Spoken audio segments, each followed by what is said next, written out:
Кто займет место Рустама? Азода или Рухшана? Назначение Фарзоны, младшей дочери Эмомали Рахмонова, на должность министра здравоохранения – это не просто административный приказ или жест благосклонности. Президента-автократа к своей незамужней дочери – это послание и предупреждение о том, что у Рахмонова есть другие планы и меры, и более того, он не удовлетворится даже передачей власти Рустаму.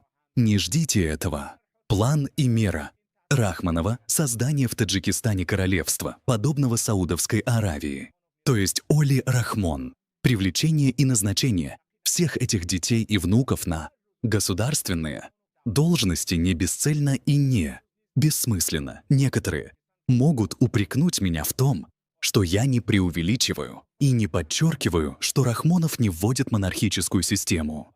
Но я убежден, что эта мысль и мысль крутятся в голове Рахмонова день и ночь. Даже сегодня система государственности в Таджикистане – это не что иное, как наследственно-семейная монархия.